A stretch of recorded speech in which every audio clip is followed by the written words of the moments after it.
experiment for all the ones. Did you get that one on tape? Yes. Oh, I didn't know Well, you said it in the middle of the meeting.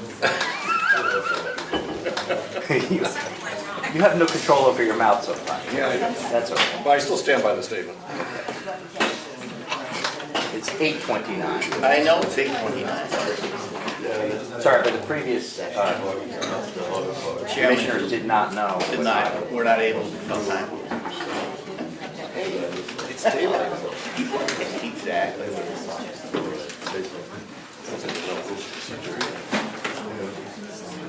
Okay.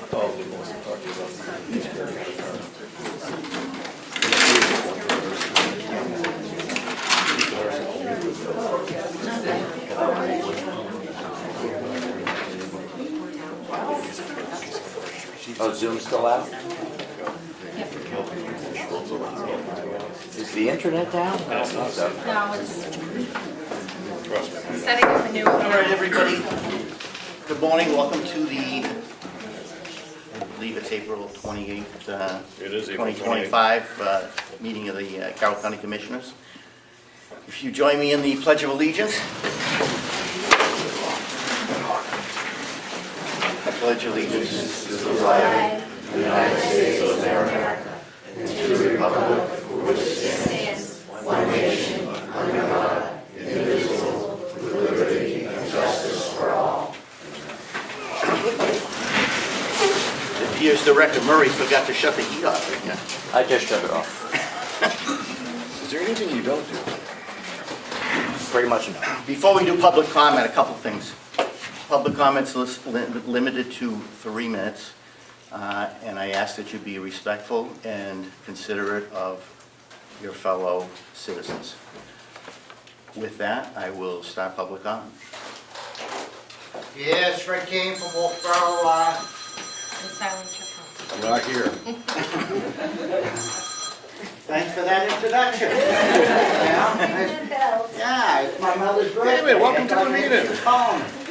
So, a couple of things. I had gone into the Registry of Deeds the other day to get some paperwork, and I just want to comment how wonderful all the staff were in there. I had tried to get some things the night before online and ran into a couple of problems, but they couldn't have been more,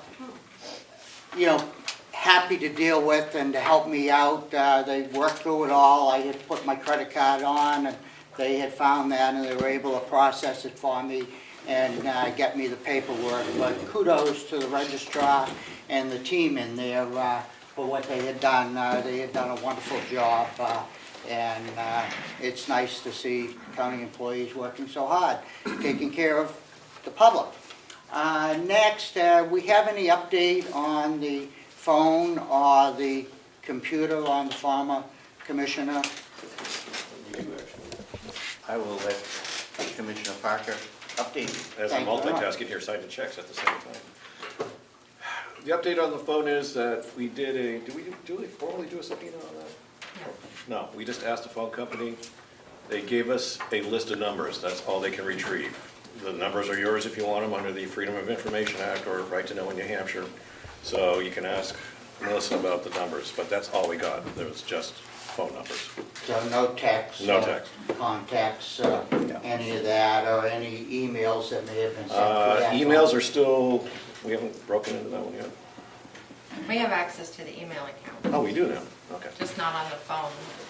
Yeah, All right, okay. it's a work in progress, Fred. Thank you, very Fred, much. and thank you Appreciate for the your help. positive comments on the registry. They do a great The job. one time over there. Karen Rhines does not show up, and That's right. They do a great job over there. Dallas. Dallas Emery. So I just wanted to talk about what we were talking about last week about the hoop house. I did look into it, and I guess it was, some of the 75,000 was spent, but it was 71 that was left. They didn't encumber it, so it did get put back in, and you probably just used it to reduce taxes. So, wanted to clarify, if you still want to do something with it, let me know, because I would like to see it continued, or I would like to buy it. Okay. how much is the new laundry gonna cost? Do we know that? I don't know, we should be still. We know that here. Do we have any further public comment? Seeing none, we will move into Hale's location, recess for Hale's location, 8:34. which there is only one item, which is the approval of the minutes for April 21st, 2025, which are very brief. You forgot one thing. Oh, we need a motion, no? Yes. Yes, we need a motion. I move we move into Hale's location. I'll second that, I'll approve. Oh, I also make a motion that we approve the very concise minutes from April 21st. That's extremely concise. extremely concise. Very good. Second, all in favor? Aye. And that is, I believe, everything we have for Hales. Correct. So we will go back into our regular session at 8:34. 8:34. Next up is the approval of the April 21st, 2025 minutes. I make a motion we approve the April 21st, 2025 minutes. I will second that. All in favor? Aye. Aye. You're going to make me read the next one, aren't you? Next, we have approve and release the non-public session minutes. I believe those were for 2014. 2014. 2014? All righty. I move that we release the non-public minutes for, and I have a long list to go through. And these are all going to be 2014, so I'm just going to go the date. January 8th, January 22nd, January 29th, a great day, I might add. February 5th, Obviously, your birthday. yeah, March 5th, March 12th, April 2nd, April 23rd, May 14th, May 21st, May 28th, June 4th, June 5th, June 10th, June 18th. Oh, you guys are busy in June. June 25th, July 9th, July 23rd, July 30th, August 13th, August 20th, August 27th, September 3rd, September 18th, September 24th, October 8th, October 22nd, November 26th, December 3rd, and December 17th. I'll second that. All in favor? Aye. Aye. For people who don't know, we've been doing a record of going back through our non-public session minutes and releasing them, making them public. We just have to go through and make sure we're not exposing any employee IDs or anything like that, but we've done 3 or 4 years now. Yep. So we'll keep doing it till we're out of non-public session minutes. Next up, we have the manifest accounts payable for April 24th, 2025, in the amount of $386,423.45, and the payroll for April 25th, 2025, $244,200.98. Motion to approve. I so move. All in favor? Aye. Aye. Oh my God, more mattresses. Director Murray, mattresses.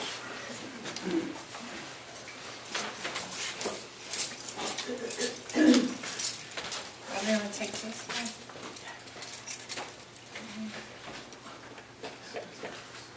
Great. As you know, we put out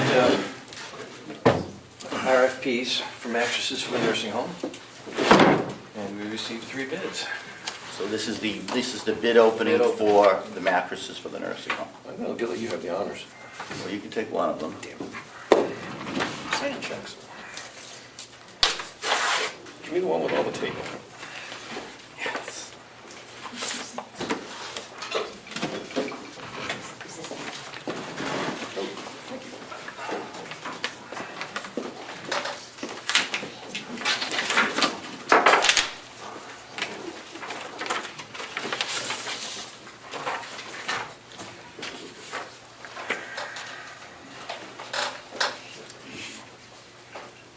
This one is submitted by McKesson Medical and Surgical Government Solutions LLC. We will get to the number here. Maybe.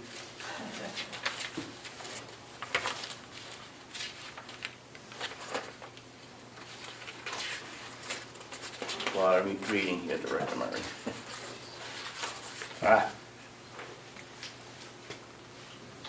It is in the amount of $17,725.79.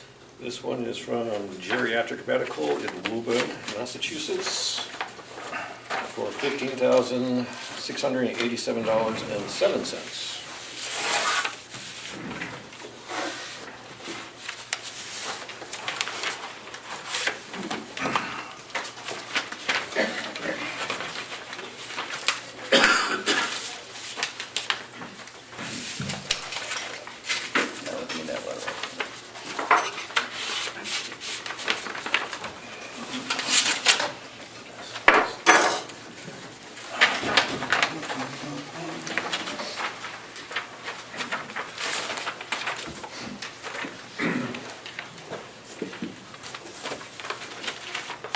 This quote is from Direct Supply, Milwaukee, Wisconsin.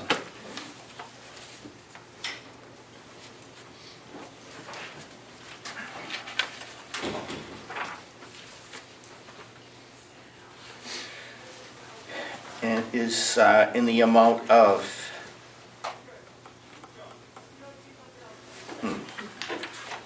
It's free. no, Darn. there are two parts of it. There's one for 4 mattresses at $1,128, and there's one for 103 mattresses at $15,862. Those are together, right? Yes. Yeah. Which gives you somewhere close to $17,000 for the two. Okay, so it looks like Woburn. These guys are very efficient today. Very efficient. We're very efficient. Even when we're not. I don't know if you heard those, I did. who they were from. No, I didn't hear from McKesson, McKesson, Geriatric Medical, and Direct Supply. Direct Okay. Supply, Yeah. and Geriatric medical's the lowest bid. Okay, yeah, so far, but we'd like the To week review. to review them. right, We'll this come is back just a next bid week. opening. Our facilities director and administrator will review them. And you need to We'll come back next week. come back next week Yep. and tell us what you think. Do you remember who we bought the last ones from? The last ones, I think, came from McKesson. Yeah. All right, so we'll come back next week with a recommendation. And it's not on the agenda, but it's in your packet. I came to you last week and asked about the Tufton Borough Fire Department using the county property for training on weekends, driver training.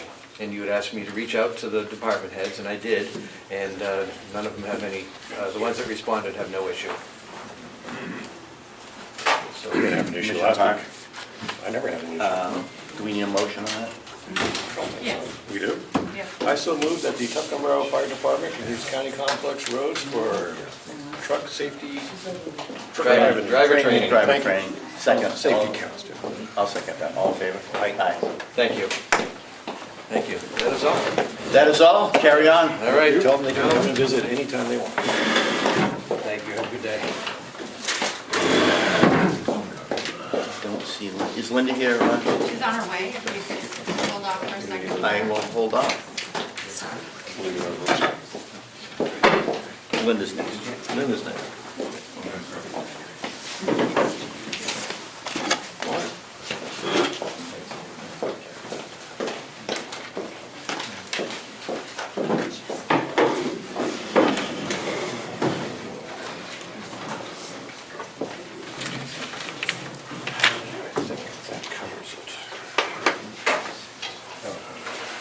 We just have one more agenda item before we move on. One thing left, Bobby. One thing left.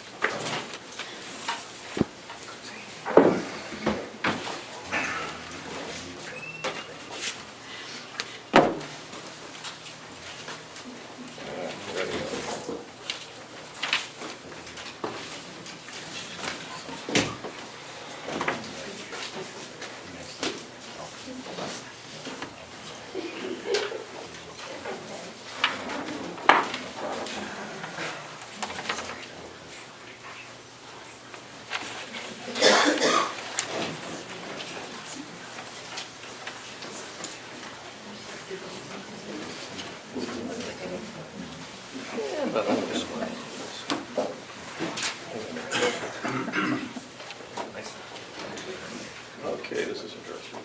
Which one's that? Are we waiting for the Human Resource Director? We are.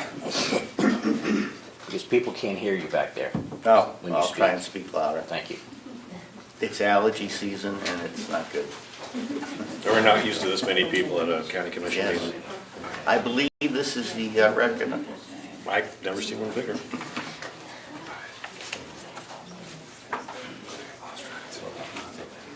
Damon's County. 27, 22, 18.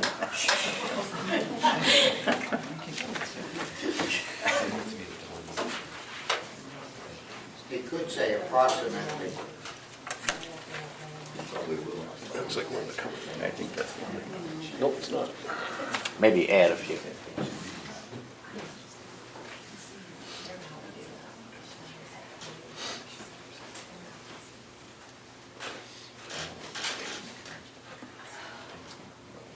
What'd you get, Damon? About 50. How much? About 50, yeah. About? More people are coming. This side, they walk by. So that'll be 100. Yeah. Dallas, easy. You know how you guys lie. Thanks, Dallas. I have to point out the obvious. Melissa, is she close? Yes, Sure, we're in every meeting today. Sorry.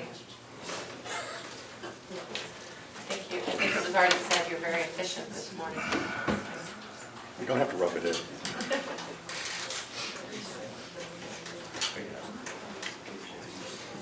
I refuse to check off all these things. I just draw a line through them. I just draw a line through them. Because like I said, this system is ridiculous. Checks and balances. Yeah, well, this is the extreme. I didn't set it up.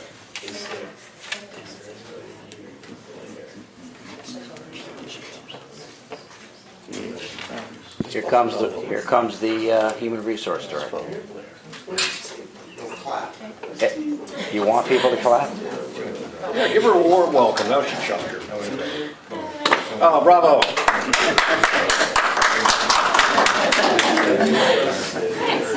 I know they were coming out of baking cake. There you go.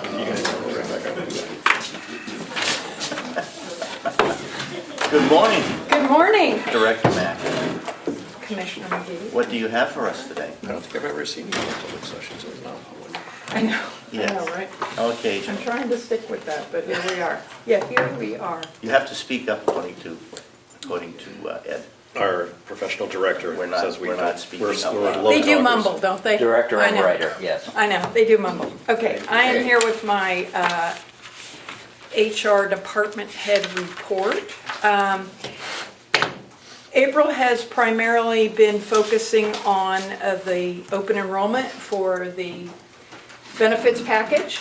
As you are aware, we are swapping over from Harvard Pilgrim to Anthem Blue Cross with tremendous savings and a much, much better plan. The enrollment is being done online, and I'm able to go in and see the numbers, and we already have 110 of the employees have already gone and finished their enrollment out of the 189 that are eligible for the program. So they're moving along. Yep, they're moving along, which is great. We had 7 information sessions that we held all over campus, all hours of the day and night, so that we could catch all the various shifts. And for the most part, people seem pleased with the new program. So again, that's what we've been focusing on. Deadline is Wednesday, so we'll see how that goes. Hiring is going well at the nursing home. According to Ruby Ann, my payroll coordinator, she got handed 5 new hire packages on Friday to get them set up for this week. So things are rolling along there. We do have a couple of openings down at the Department of Corrections, and we're recruiting for that. Of course, recruiting for the finance director, getting resumes, not quite the quality paper we're looking for, but we are getting response, which is good. Okay, so we'll see how that goes. And we processed all of the April 1st increases. Paperwork goes put in time, and Ruby Ann was able to get that done in a timely fashion, which is nice, which means no retroactivity. So that's the world of HR for the month of April. Sounds good, and we're able to do retentions where nobody's leaving us, or not many? Not many. Okay, good. Yeah, So we're in a positive mode? Yes, We're yes, we getting- are. We're getting Yeah. more than we're correct. More people are coming than are going. They're going. That is correct. That was Yes, That's what I was trying to get. Yeah. Okay, yes. Yeah, no, that's my favorite thing too. Yes, So, that's always a good thing. I know, for sure. And do I have anything else for the public session? No. Okay. All righty, thank you for that update. Are you able to stay for non-public, Linda? Yeah, I'll just hang out with that, whatever you need. Thank you. Whatever you need. Okay. Next up is Ms. Boudman. Again, I would ask you to be polite and respectful. So I'd like to ask if we can wait until 9 o'clock, due to the fact that we're on the agenda for 9 o'clock, and I feel like other citizens may want to come and have their voice heard. That's fine, but can you explain to us how we got here? Because I know you called me. Can you just give us up to speed how we got to this point right now? To be on the agenda? Well, no, what did you hear? What's going on? I know the program, I'm just wondering. Is there a way we can wait for other citizens to arrive just because we're on the agenda for 9 o'clock? And I feel, especially how large our county is, if citizens want to drive here, you know, some of them it takes over an hour to get here. So if we can just respect the fact that people might show up at 9 o'clock. Absolutely. Perfect. Thank you.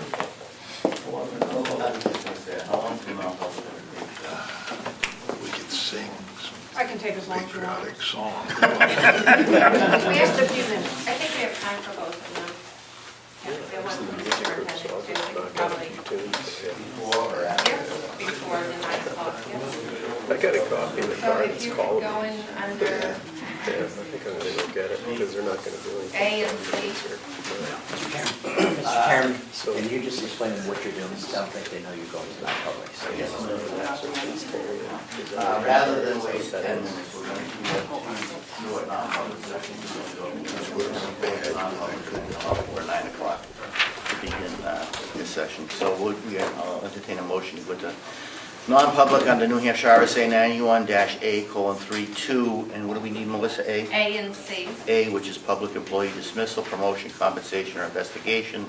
And C is reputation of any person other than a member of this board or subdivision thereof. And we need a roll call. You need a second. We need a second. I second that. All right. I, Carroll Parker, approve. Chuck McGee, yes. 8:51. Is that a South roll call? It's a roll call. Let's do it. We shall return. Yeah. Do you have any handouts or anything on this?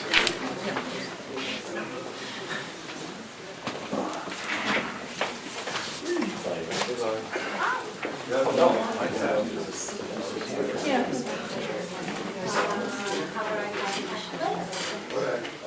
Yeah, I don't know.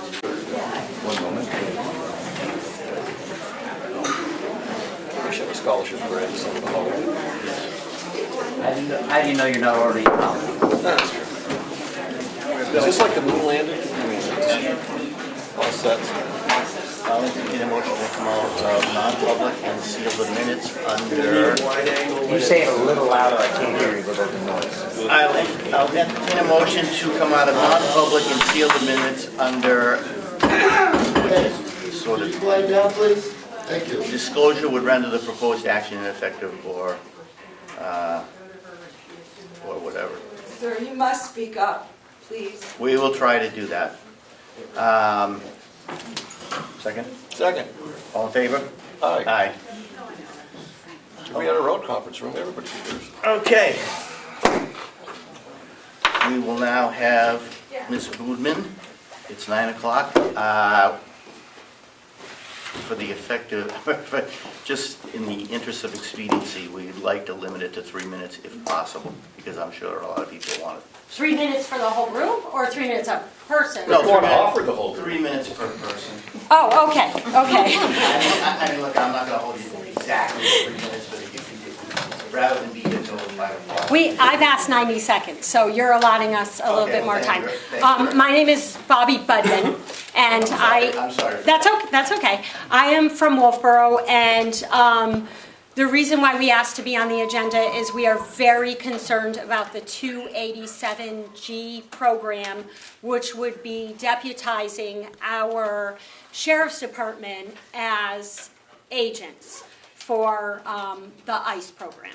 I don't want to speak too much right now. I would rather all these people who are giving up their time today to come and let you know how important this is to us to speak. I will say that if you are here as a protester, against what we're speaking out on, you have a right to give public input at the end of the meeting. So if you get up to speak out against what we're speaking out against, you are a protester, and I'm going to ask you to save your comments for public input because we are actually on the agenda over this item, and I'd like to get all the people who came here to voice their opinion on this. I'm going to turn it over to anyone who wants to speak, and I will wait till the end to finish my time. Thank you. Can I start off for a second? You may. Thank you. Before they start talking about the 287G program, can someone from the county explain exactly what it is? I'm hearing words deputize, I'm hearing words no due process. I just would like to hear what it actually is so the entire comment can be framed with information. Is there any way we can do that? Thank you. I would be happy. I would be happy to. In 1996, under President Clinton, a program started, 287G. Program started to deputize our okay, well, you were asking, so I'm answering you. To deputize local police to help out. It primarily started on as the border crisis that we know we all have had an influx of immigration over the years of undocumented immigration. I think we can all in this room hope that we would rather be using these resources to maybe help document some of the immigration that comes into our country instead of criminalize it. In 2012, the program was stopped. The reason the program was stopped in 2012 was because we found out that the program primarily was racial profiling. We found out that through this program, we were actually taking our documented citizens and we were taking people in egregious ways without giving them due process, and we were taking their rights away, and we were taking citizens' rights away. So the program stopped in 2012, and then it is now amping up again. I think that people in this room, I cannot speak for them what their concerns are over this program. I have certain concerns. I have fiscal concerns, but I also have concerns that it is just not a problem here, and this is not where we should be spending our resources at this time. Other people have different things, but I will sum this up as how I personally have been affected by our federal government and by our Secret Service enacting my police against me during a Trump rally. So I'll speak to that later. I'd rather let the citizens speak first. Thank you. Good morning. My name is Ann Glavin, and I'm from the town of Sandwich. Recently, in my town, we asked our police chief what he thought of these contracts, relationships with ICE. And he gave an answer that made us believe that he was pro-relationship, pro-contract, whatever the situation is, to work with ICE to help with the issues that the federal government is dealing with. That answer spread very quickly in our town, and we have a slow boil going on against any such relationship. Due process is our main concern. It's one thing to help, for one police department to help another.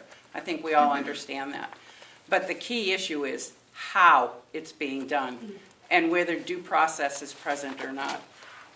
I would like to read words from a recent federal court opinion written by 80-year-old conservative judge Harvey Wilkinson, who was appointed by Ronald Reagan and on President George W. Bush's list of potential Supreme Court nominees.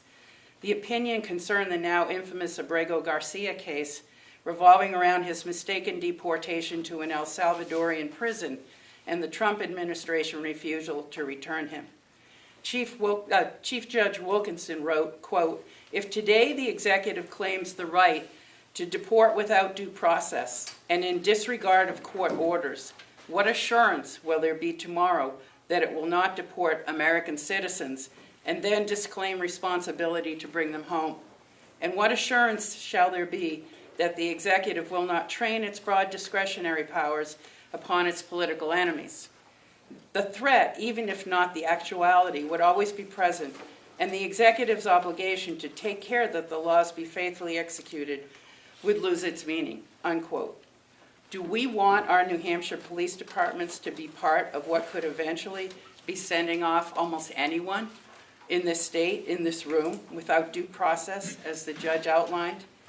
Wilkinson also added, quote, "The government is asserting a right to stash away residents of this country in foreign prisons without the semblance of due process that is the foundation of our constitutional order. Further, it claims in essence that because it has rid itself of custody, that there's nothing that can be done. This should be shocking not only to judges, but to the intuitive sense of liberty that Americans far removed from courthouses still hold dear," unquote.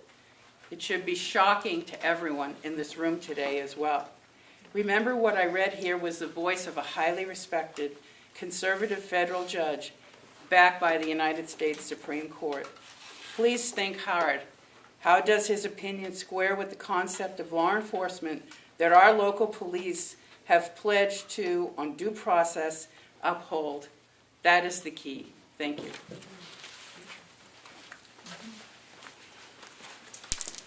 Good morning, I'm State Rep Anita Burrows. I represent Carroll too. The reason I'm here is to represent my constituents, some of whom are here today. I want to tell you what they're saying. What I'm hearing is that I haven't heard one person say that they disagree that we have an immigration problem. There's not one person saying that we need a better system and that we need to control it. But they're saying that the way it's being done is shocking. It violates our due process. And I wanted to tell you a little story that I was reading about. There was a gentleman named Fabian Schmidt. He was a permanent legal resident, married to a cardiologist. He lives in Nashua. He went to Luxembourg. He was born in Germany, went to Luxembourg, came back, and when he got to Logan Airport, he was arrested. And they couldn't tell him why, and they carted him off to Texas without, again, explaining what's going on. His family had no clue what was happening. And when he got there, he was strip searched, he was thrown in a cold shower, he was told he had to give them his green card. He then collapsed, was sent to mass, when he came, they brought him back at the bequest of his attorneys. When he came back, he had to go to Mass General. It turns out he had influenza. And the authorities said that the reason that they had arrested him was because of his criminal record. Well, his criminal record was a minor drug offense in 2015 that had been resolved. This is 10 years ago. So this gentleman is still in custody. He's in a facility in Rhode Island. And this is somebody who was here legally. So my constituents and I are concerned about the due process, as the other speakers have said, and we do not want to see our county or local police officers be involved in the way that this is being done. So we're asking you, we're asking the county, we're asking the sheriff, and I'm going to be going to our local police and saying, oh, please don't be involved with this. It's not why we're here. It's not how we want to treat people, particularly people who are here legally. Thank you very much. Good morning. I'm Tom Randall from Moultonborough. I moved to Moultonborough, New Hampshire from the UK, which you might be able to tell from the accent, 15 years ago. And for the first 3 years that I lived here, I was not an American citizen. So I was living here on a green card. And at the time, I do not remember ever being concerned that I was going to be deported. Now, from people I know who are expats living in the New England area, I know that a lot are very concerned about the chances that they would be apprehended or deported, and these are not people who are living on the fringes of society. So I'd also like to say thank you to the Carroll County officers who actually directed us here, because we couldn't find it.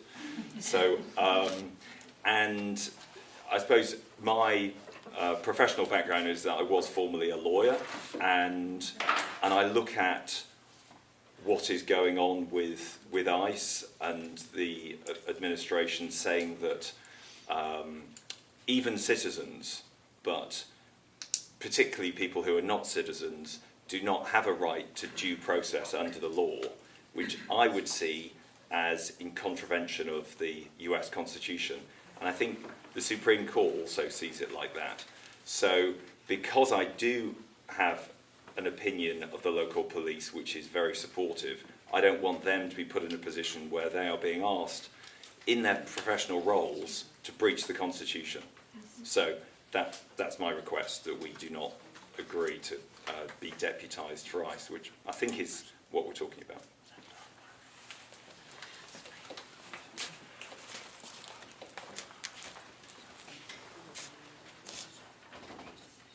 Hi there. Thank you for the opportunity to be here today. My name is Maureen Diamond, and I am from Tamworth. And my comments are simply in opposition to any deputization of any Carroll County law enforcement officers on behalf of ICE. And I speak only because of my concerns as a local resident. I don't have any wonderful, captivating stories, as the previous speakers have. But I feel that we can enforce our pertinent laws without ICE collaboration, and we can best ensure the safety and security of Carroll County residents as with the relationships that we currently have, which are working with other law enforcement agencies. I don't think we need to add another layer.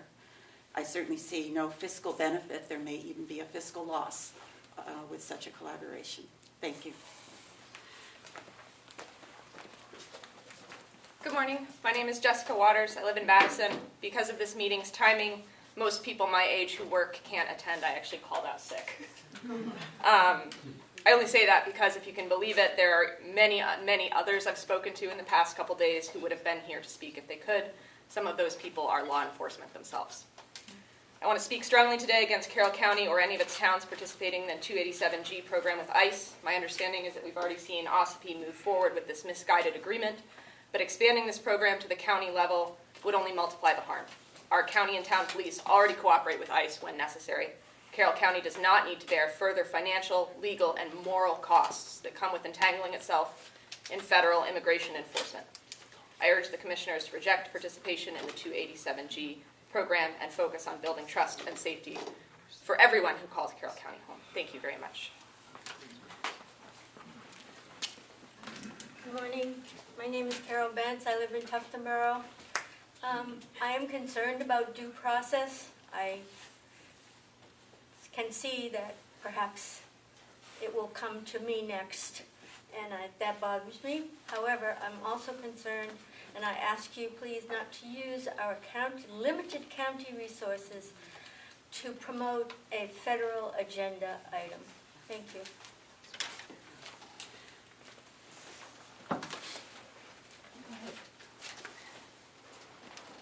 Good morning. My name is Gogi Milner. I'm a resident of Wolfboro. I've lived here since 1985. I can't do the math. And I ran a business in Wolfboro. And I have to say, one of the nicest things that happened in that time that I was for 30 years on Main Street in Wolfboro was that at least twice a year our local police department would stop by and say, how's it going? And, do you have any problems? And I had a really good feeling about our local police department.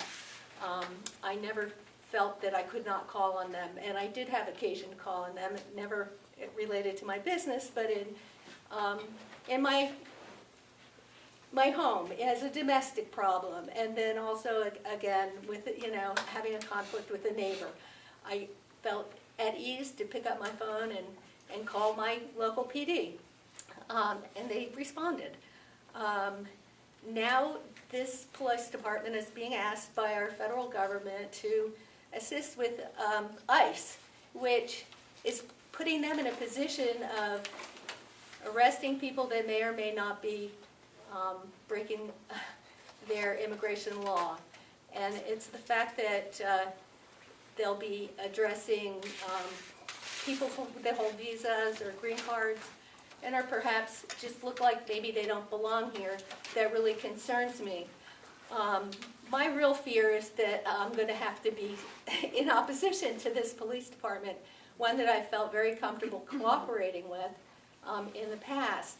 I don't want to have to be on the other side of that line. I want to support our local police department, but I cannot support them in any kind of an ICE activity. I personally believe that most of those activities are illegal and do not provide due process to the people that they are confronting. Thank you.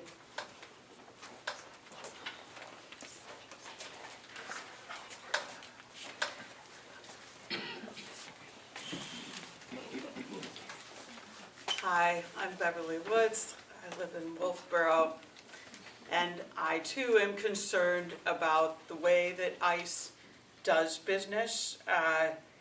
There was a case last week. There were 2 families who were deported with children who were American citizens, with no opportunity for those families to get legal consulting before they were deported. There was no due process. And in one of these cases, they had a child who was an American citizen suffering from a rare form of metastatic cancer. That child was deported without medication or the ability to consult with their treating physicians, despite ICE being notified in advance of the child's urgent medical needs. In addition, one of the mothers who was deported is pregnant, and ICE proceeded with her deportation without ensuring any continuity of prenatal care or medical oversight. I am concerned about the injuries to these families and others who may encounter such illegal and unconstitutional treatment from ICE. I also come today because I am concerned about the effects on our law enforcement personnel who are our neighbors, family, and friends if they participate in such actions. Such actions harm not only those who are targeted, but also those who may find themselves participating in actions that are against conscience and law. If one of our Carroll County law enforcement people found themselves to have participated in deporting that terminally ill toddler, I don't think they'd sleep well at night, maybe for the rest of their lives. I think we need to be taking into account the mental well-being of our law enforcement. Thank you very much.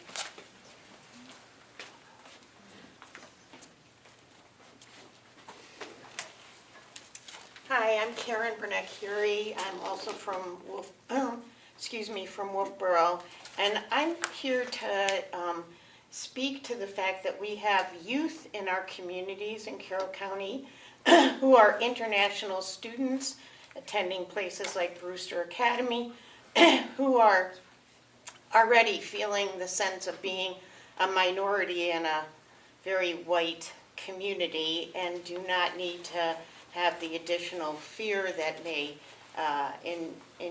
be incurred as a result of deputizing our police or our Carroll County sheriffs. I think that they are positive contributors to our economy. They are positive contributors by doing service in our communities. They're potential students at our universities. They buy things locally and they participate in local programs, and they do not need to be singled out and potentially worried about being deported as a result of making more people in our communities part of a process that people have been talking about. I also think it's important to realize that ICE officers are trained. It's a specialty. It's an area of expertise that that just deputizing somebody to do is not adequately preparing them, and that signing up for the program doesn't provide by virtue of signing up for it the appropriate training necessary. And I think it's also important to realize that they are there are also campers and summer employees, seasonal employees in our workforce that equally would be impacted in similar ways if they were involved. So young people should be able to come to Wolfboro and Carroll County to be educated and to be part of our workforce and to be part of our tourist community without additional concerns from people who are not necessarily trained to do the work. Thank you.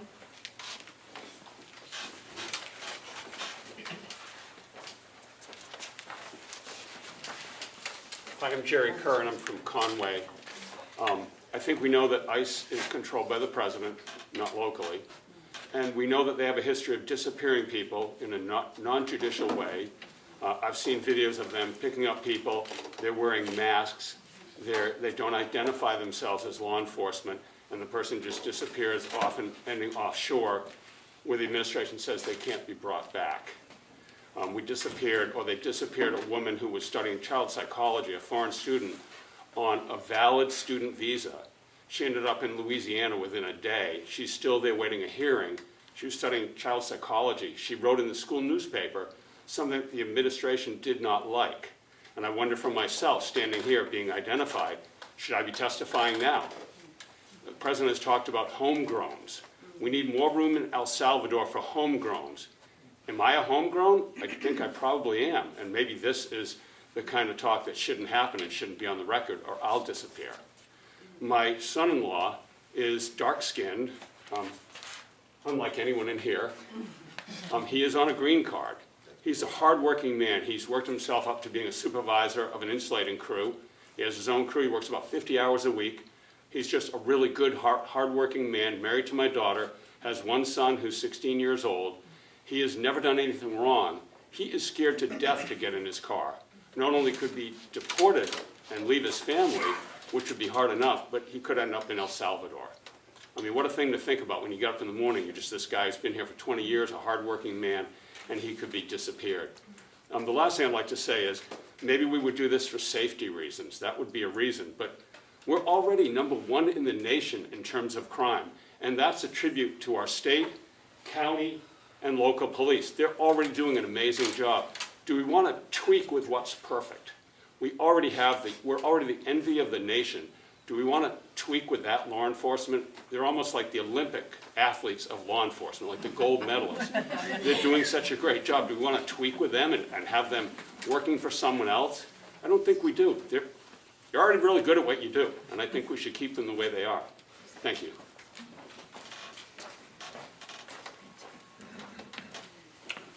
Good morning. My name is Keith Lyon. I live in Wolfboro, and I'll tell you, it's very anxious to be standing here. I support what I've heard from my neighbors. I appreciate what you are doing. I thank you for inviting us and putting us on your agenda.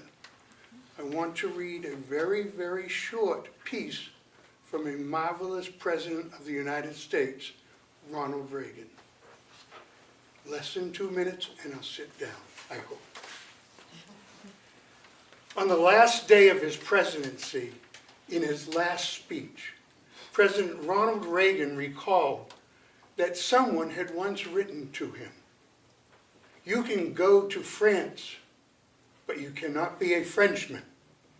You can go to Germany, Turkey, or Japan, but you cannot become a German, a Turk, or a Japanese.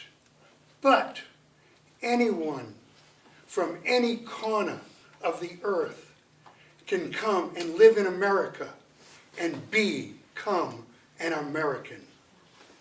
He continued, "We lead the world because, unique among nations, we draw people, our strength, from every country and every corner of the world. And in doing so, we continuously renew and enrich our nation. While other countries cling to a stale past, here in America, we breathe life into dreams. We create a future and a world follows us tomorrow. Thanks to each new arrival in this land of opportunity, here we are the nation forever young, forever bursting with energy and new ideas, and always on the cutting edge.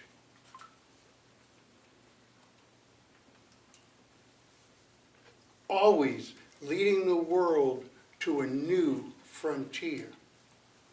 This quality is vital to our future as a nation.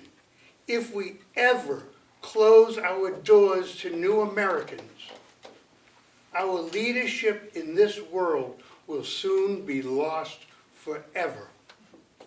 Please don't merge our hardworking police forces with ICE.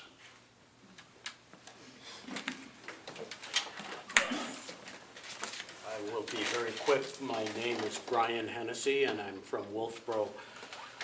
The whole world is watching what's going on, and you don't have to know much history to know how this has ended up in the past. Just think back to the 1930s and 40s. We all have an obligation to uphold the Constitution, and what's going on now should frighten us all. Thank you. Hi, I'm Matt Giovanizzi from Tuftonboro. We started this meeting at your leadership with the Pledge of Allegiance with the last couple words are "and justice for all." And that means all. All is an all-inclusive term. And that means that the Constitution applies to everyone on American soil. In fact, it even says so. The Fourth and the Fifth Amendment, which require due process, the ability to confront your accuser, a speedy trial, these are critical elements of our society. And they apply to everyone that lives here. What ICE is doing is breaking our laws. And I don't understand how our law enforcement, how we can enforce the law by breaking the law. Just a quick search this morning of a couple of things that have happened recently. We're all familiar with Comeau, Gregorio Garcia. There's the Gregorio brothers from Chicago who were arrested without warrants. There's Julio Noriega in Chicago, who was an American citizen, who was arrested without cause and held in custody for hours before they even bothered to find out that he was a citizen. There's a name of a Turkish graduate student from Tufts, who I'm not even going to attempt to pronounce, who was arrested by plainclothes ICE agents with covered faces. She's a lawful resident on a student visa. She was sent to a detention center in Louisiana. Many of these folks are sent to Texas and Louisiana. Not coincidentally, is in the Fifth Circuit of Appeals, which is known for being extremely conservative. I don't think that's an accident. We have Dr. Rasha Alawe, who is a kidney transplant specialist working on an H-1 visa. She was arrested without a valid reason, and then she was moved to Louisiana despite a judge's order. These are a couple of examples. I have more, but I know that we want to limit the time. So I'm just going to finish up by saying there's a poem which is a famous poem which probably most of us, if not all of us, are familiar with, which starts with, first they came from the socialists and I wasn't a socialist, so I did nothing. Then they came for the trade unionists and I wasn't a trade unionist, so I did nothing. Then they came for the Jews and I wasn't a Jew, so I did nothing. Then they came for me and there was no one left. Maybe we're not talking about socialists and trade unionists and Jews. We started with immigrants and moved on to green card holders. Yesterday, a 2-year-old American citizen, or on Saturday, excuse me, was deported. An American citizen, 2 years old. If our police force, I don't know how our police force could want to get involved in something like that. Thank you very much.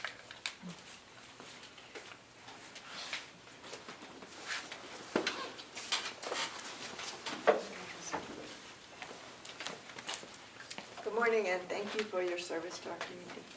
My name is Mary Lou Hatcher. I'm from Tamworth. I'm a resident of Tamworth. And much of what has been said are remarks that I would have made. I'm going to try to just say some things that I think haven't already been said. One is that I've had the privilege to travel some in my life, and in doing that, I have visited very poor barrios in San Salvador, El Salvador, and seen what extreme poverty looks like there. And I've had the opportunity to be in South Africa to see big wild animals, but at the same time to visit townships and seen what extreme poverty still looks like in South Africa. I've also lived a lot of my adult life in Pennsylvania and have been in neighborhoods in Philadelphia, and I see what extreme poverty looks like in some of our big urban cities. I think it's really, really easy to scapegoat people who are very, very desperate and to put on them intentions they never had. And so people living in extreme poverty who will do anything to try to get somewhere where they can send some money home to villages and communities that have no clean water, no electricity, and no food security. I just think we need to be open to, of course we need an immigration policy that is reasonable and fair and protects our borders and does all of those things. But we also have to recognize that many people came to this country to begin with, first-generation folks, as extremely desperate people, and have some empathy for those folks being criminalized and scapegoated for what was to them really trying to meet their basic needs, and the basic needs of their families and their communities. So that's the first thing. The second thing is the opportunity cost of all of this. Well aware that in the town of Tamworth, over 50% of the students who go to our public schools are on free and reduced lunch. That means that over 50% of the folks in the town of Tamworth are living at some level of poverty. And those are just the folks who admit to it. I know that there will be families who say, I'm not making that public. I'm not taking public assistance. I'm not going to, so I'm sure it's higher than 50%. And so what we need, I think, from our federal government and our state government and our local government are the services to support all of us. We need access to really good mental health services. We need access to help with internet crime, which I think is where our law enforcement are already working and need to do more. Things like pedophilia, things like scams, financial scams on older people, things like having access to how to commit a crime. This is what our local law enforcement needs to be working on so that we can be safe and people can be kept out of those practices. And we need affordable housing, and we need food security here in our communities in New Hampshire. So there's an opportunity cost to all this effort to have to worry about due process and am I going to get targeted and who is going to get targeted and are our police going to need to make decisions that work against their moral conscience. There's all this opportunity cost where we should be working on the things that really have to do with our own security and our own well-being. And the last thing I'll say is that I worship with the Religious Society of Friends who are Quakers. We're a historic peace church. I'm sure we are not ideologically correct as the current administration defines things. I suspect that in the future, if we're going to be looking at homegrowns and who are they, that I'll be on that list. It's unbelievable to me. It's unbelievable to me that I would even think about that as an American citizen, that I would have to question whether my religious beliefs would endanger me as an American citizen. I thank you so much for your time.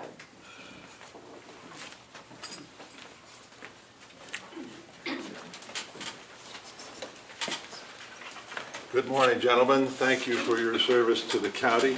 My name is Blair Moffett. I live in Wolfboro.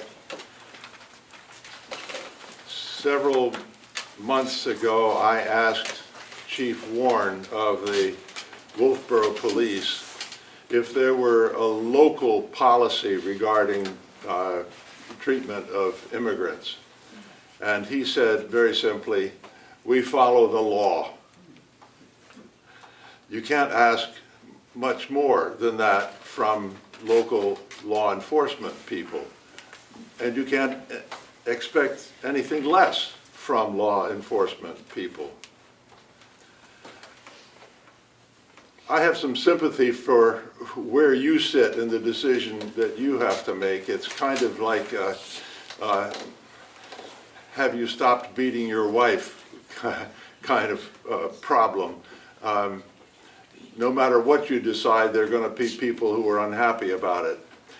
I'd like to suggest to you that there may be an opportunity for you to do the right thing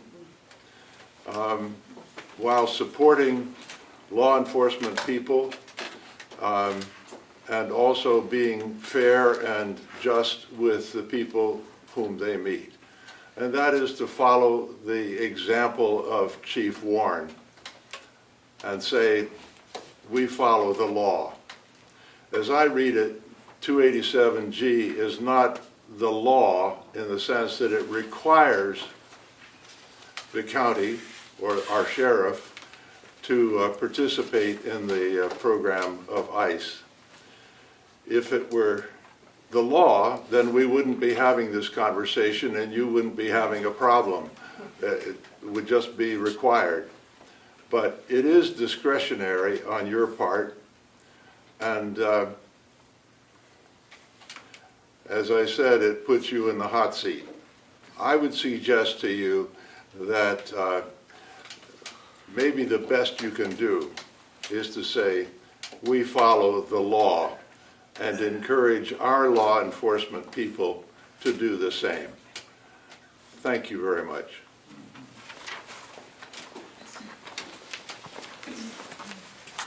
Hi, my name is Cheryl Lang. I live in Ossipee. I think I'd like to start out by saying, who here doesn't have immigrants in their family?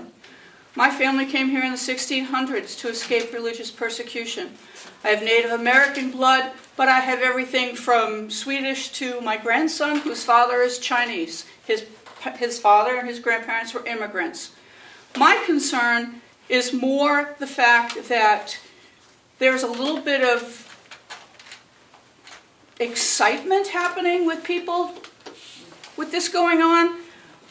My husband and I worked the polls, and I was horrified at some of the comments that I was hearing from our men in uniform that are here to serve and protect us.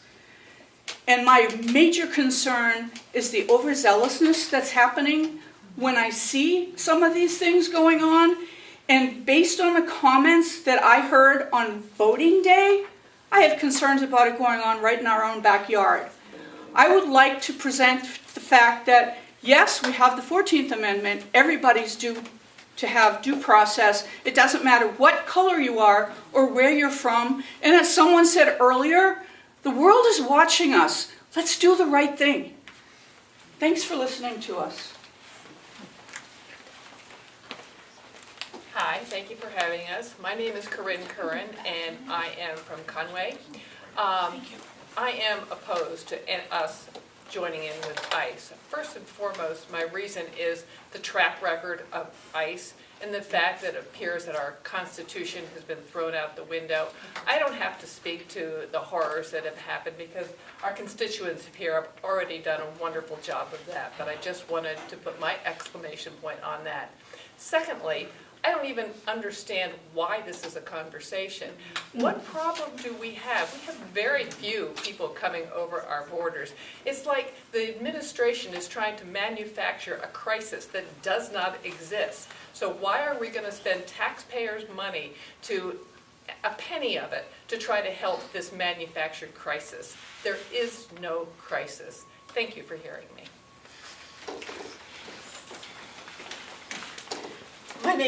My name's Diane Root. I live in Wolfboro. Thank you for your patience. I just want to raise a couple of, very briefly, a couple of practical concerns for our law enforcement personnel and process. The first is that if it is known, I have a real concern that if it's known that our law enforcement people are collaborating with ICE, working for them, then immigrants who may be here not only undocumented, but also with green cards or otherwise here legally, should they either be targets of criminal activity or should they witness criminal activity, will be exceedingly reluctant to report it, to testify, or to cooperate with law enforcement in correcting that problem. So I have a real concern about that. And the other is simply, I do wonder about possible cost to our area, to our county, to our towns, for lawsuits, should there be problems. Thank you.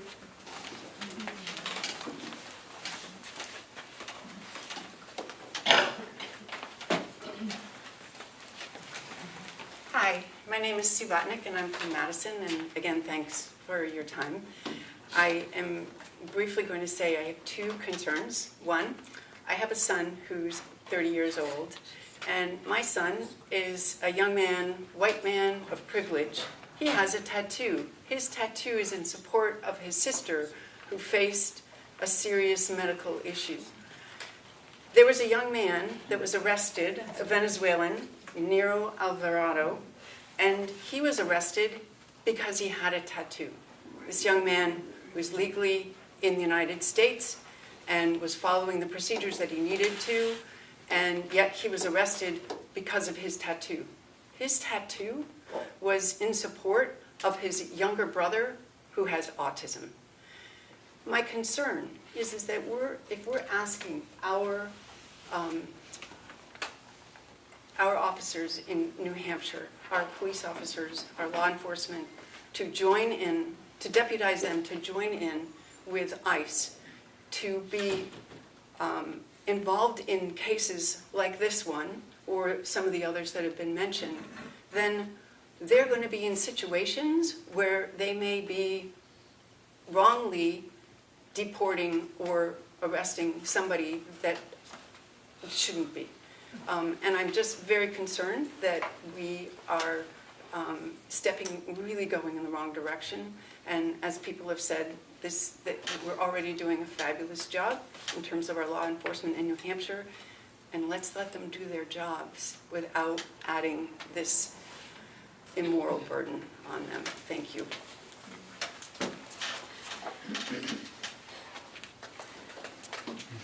Hey, my name is Carroll Castillo-Chan from Tamworth. I'm concerned with the lack of due process that ICE has shown in rounding up people all over the United States.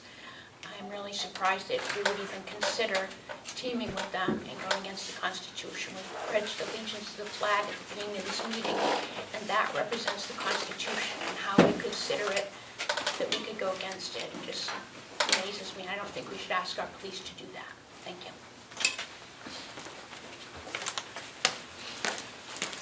Good morning. Thanks for your time. My name's Jim Diamond. I'm from Tamworth.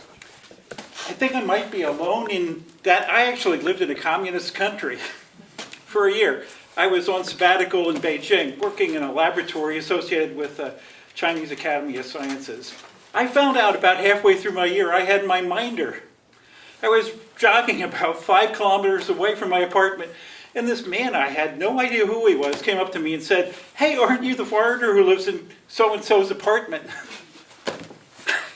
Couldn't believe it. Is that where we're going? We do not need this. I admire our law enforcement. I think fiscally it makes more sense to have them working with us inside the county. We don't need ICE. How many incidents have there been at our border when the ACLU of New Hampshire asked for the data to be disaggregated so we could see actually what happened at our northern border? There was one incident over the last 2 years. Please, be fiscally responsible. Don't allow this to proceed. We don't need it. Thank you.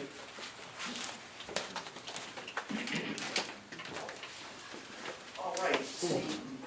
Yes.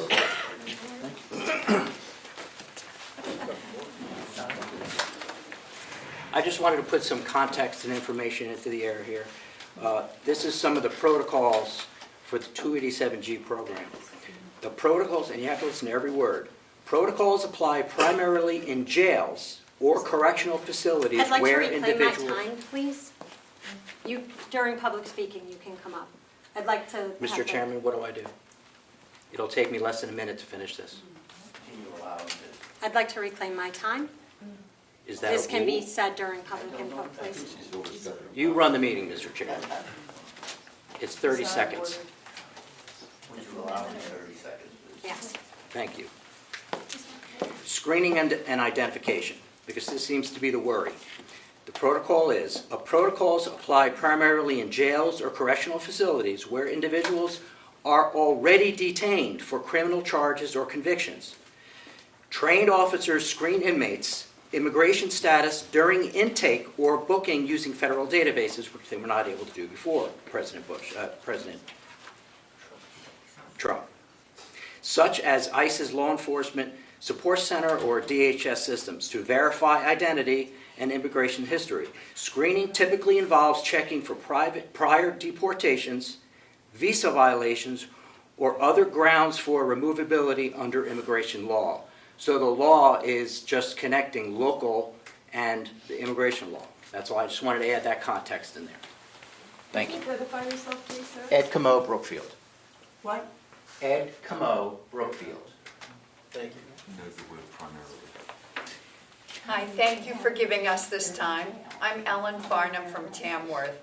And being this late in the meeting, I don't have anything really new to say, except my niece is married to a U.S. citizen from Venezuela, and they have cousins that they're sponsoring that are here on green cards that the children are scared are going to be taken, and the fear that exists in those kinds of situations.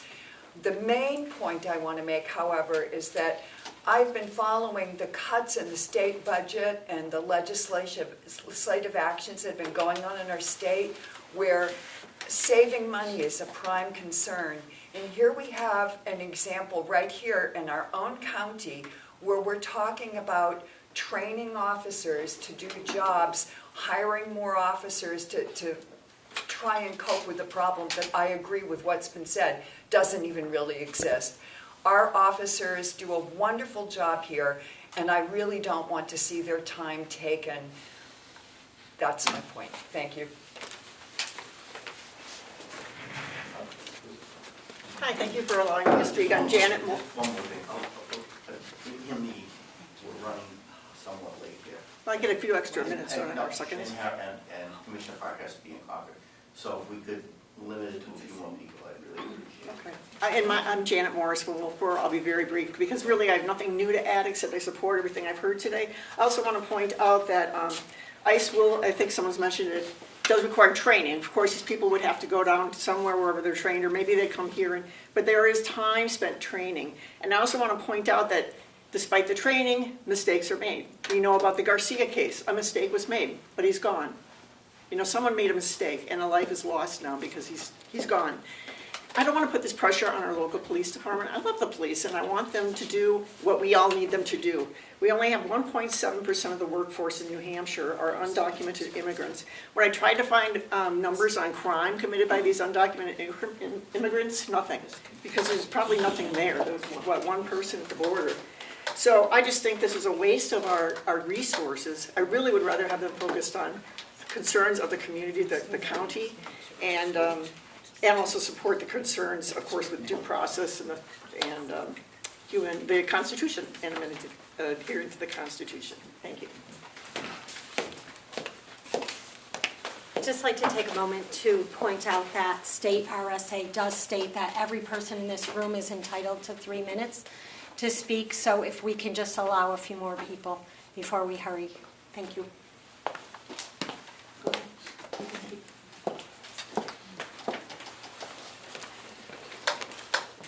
My name is Nancy Glowacki. I'm from Wolfboro. I'm a human being. The room is full of them, and I love what I'm hearing here. I'm not hearing the word heart very often, but it's one that's real important to me. When you make a decision, your mind is at work, and so is your heart. It's the longest stretch of disconnect there is in being human, for some strange reason.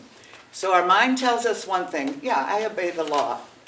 And then our heart tells us something else when there are extenuating circumstances or we really look at the situation. And people have given you amazing reasons why the heart needs to be looked at here. And in my career, I have dealt with a wide variety of discrimination. As a woman, very much discriminated against since high school. No, you can't be a doctor, you're a woman. No, you can't be a vet, you're a woman. No, you can't do this, I'm going, what is this disease called woman? Well, in my lifetime, I've reacted against that, and I've become who I am today. It's taken a lot of years. When I worked in a psychiatric hospital, I was involved in the criminally insane ward and acute mentally ill ward. Now, those people are sick, they're very unhappy, they can act out at any time. And as a person, a therapist, I had to be able to calm the situation, not with brute force, not with hands-on, that was rare, but to really redirect these people in a calm way, to calm down the upset they were feeling. And I think the same is true in immigration. The same is true. So the people who go in to present the law and use tactics that are without heart are wrong, plain wrong. It can be done in a different way if you must do it. That's the training, the heart training that has to be done to bring this around. The cruelty and the meanness that we hear about every day is just not okay. Whether it's with mentally ill or whether it's with a person who shouldn't be and where they are, or any of us who are doing anything wrong. I think it would be wonderful if in the morning we woke up to the good news report of what's going on in the world that's working, and there is a lot that's working. There's a lot of wonderful people doing a lot of amazing things because they understand love. Then we get the bad boy, and usually it's boys, but I'll say bad behavior report, which is about just doing things not so good for our country. And this is people, this is being human. We all make mistakes and we do things that don't work for the best. Since I've been in the world, I've discovered there's two feelings, fear and love. Those are it. No matter what else you come up with, it belongs in one of those two buckets. And if you have a lot of fear, then you tend to act out. You tend to be negative. You tend to be belligerent. We meet them all the time. I was in the parade last Labor Day. A little 5-year-old gave me the finger for walking in the street. And I'm going, bless your heart. You know, what can I say? What can I say?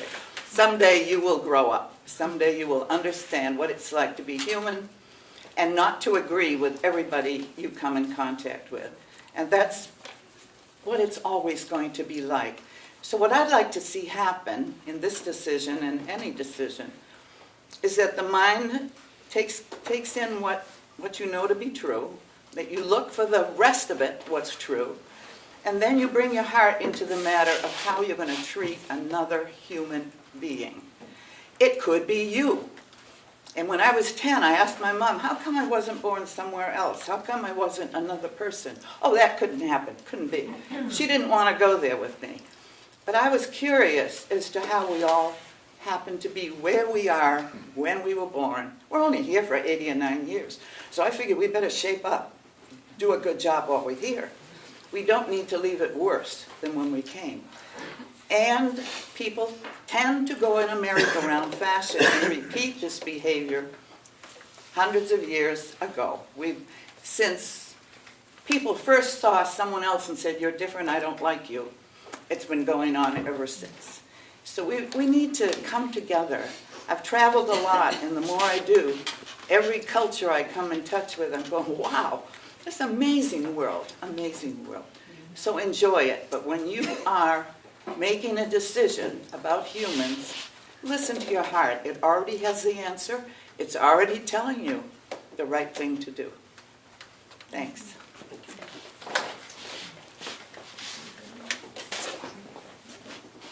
30 seconds to follow up to Mr. Comeau's 30 seconds. Context is very important. Thank you for everything that you said. Everything that you said is correct and applies to jail enforcement model 287G contracts. There's also a second type of 287G contract called a warrant service officer model, which I understand has expanded responsibilities beyond those that you named. I would encourage everybody here to fully educate yourselves on the responsibilities and decisions that are involved in these types of contracts.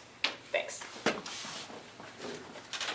Anybody else want to? Oh, thanks, Chuck. David Steer, County Sun. I was just wondering if the county commissioners or a representative from the jail or sheriff's department could just quickly explain the decision that is before you in terms of what it is you're looking at, just very briefly to provide more context. Thank you.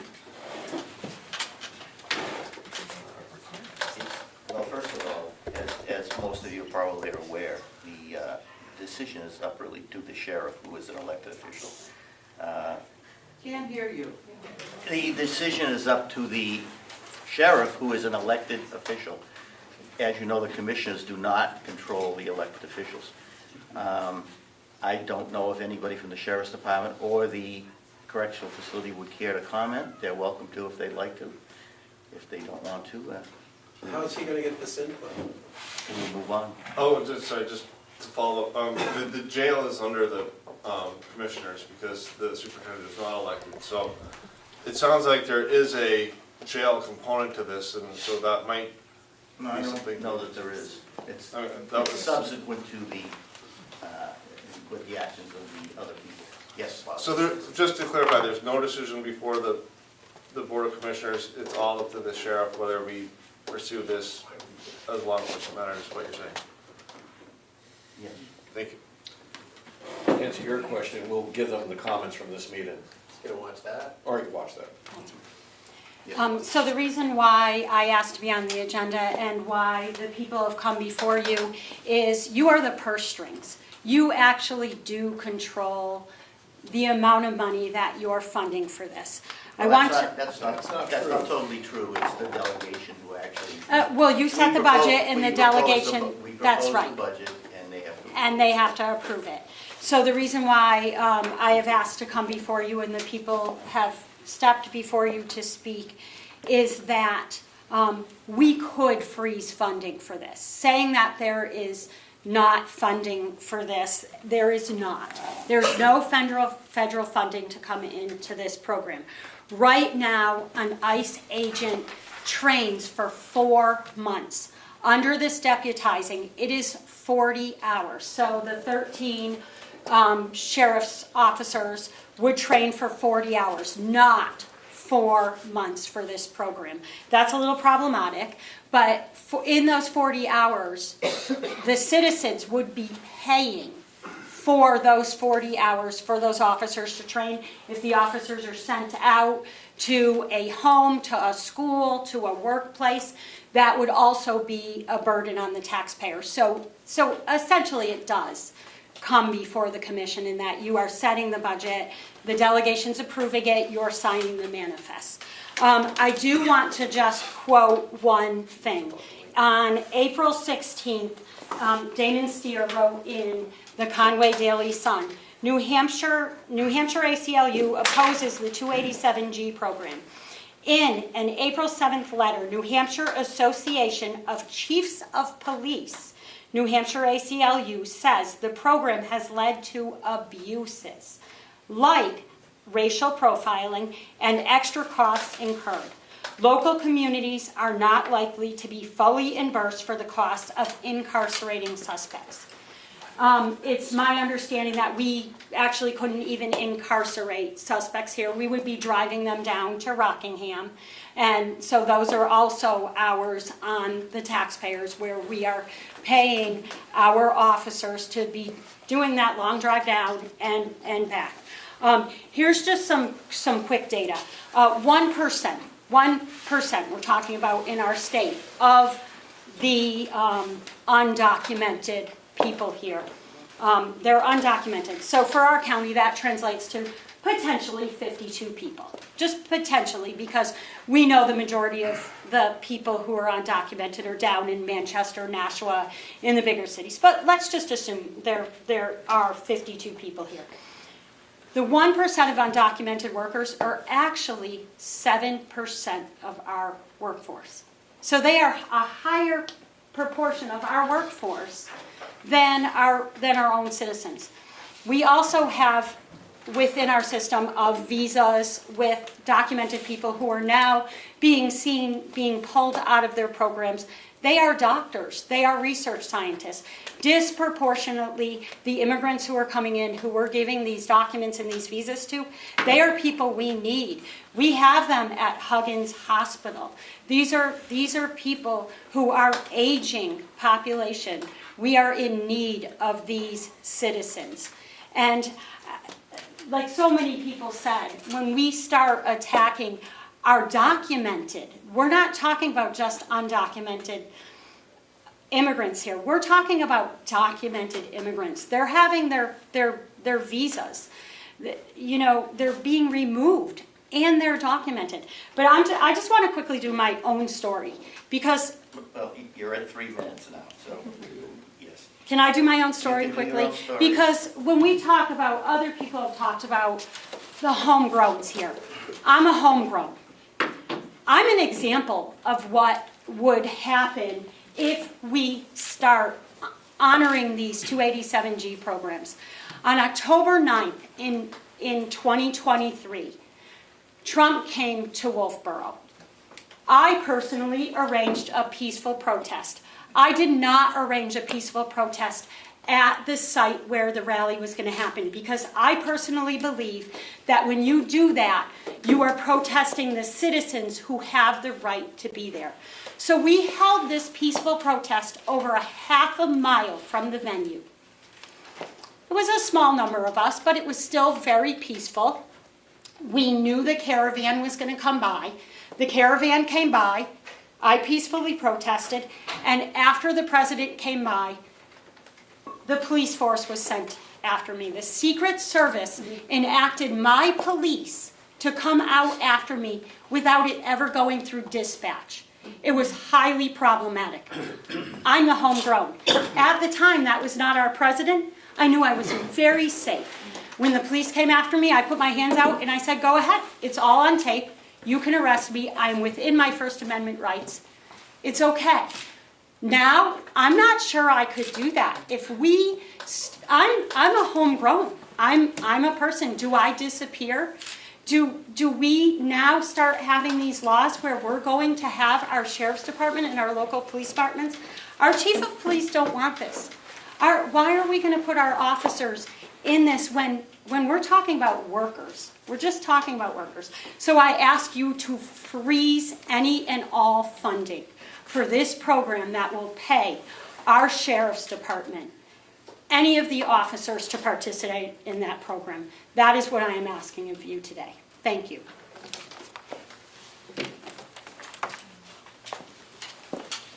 All right, seeing no further comment, we will move on to other business. You have any other business? I have no other business. We have no commissioners' reports.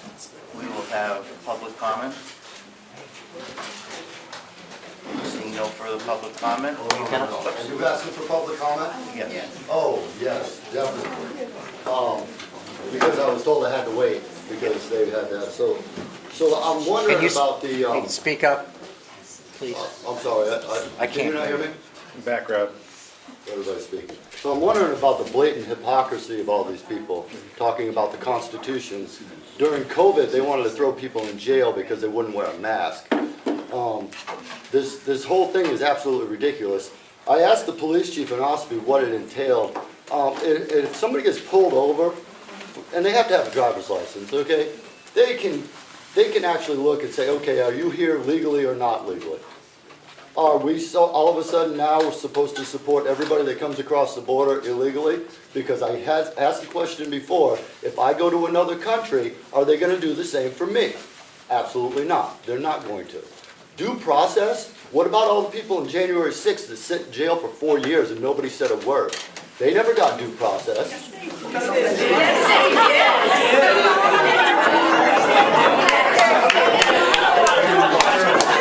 Did I interrupt these people? Sorry, Mr. Commissioner, did I interrupt these people? Did I interrupt these people while they were talking? Okay. Now, I gave them all their time. I waited till the end. Any of this is absolutely ridiculous. Do we have?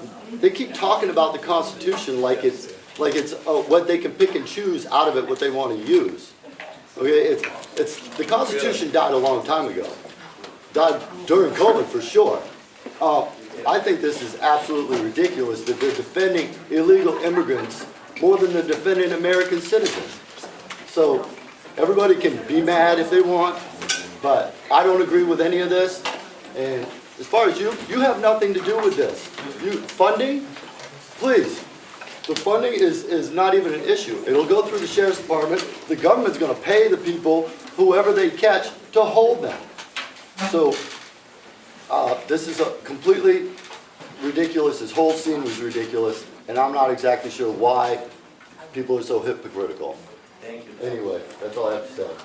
Since we're public commenting, I just want to respond. Well, we actually ended public comment. Oh, I'm sorry. I just like to note for the record that all of the January 6 people who attacked the United States Capitol and killed police officers were all put in trial. They all had trials.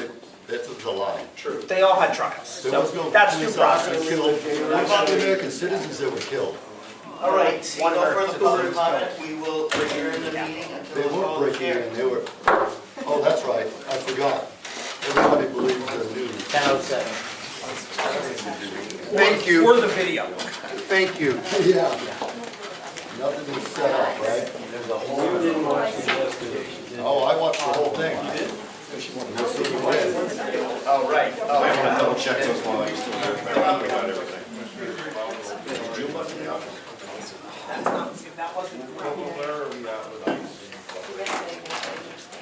Well, I think I'm gonna go for something funny. I thought the process was to yeah, I did, I think so. But you know, I've had eye surgery. It's our job. It's an email. Okay. Did you get the email? Not yet.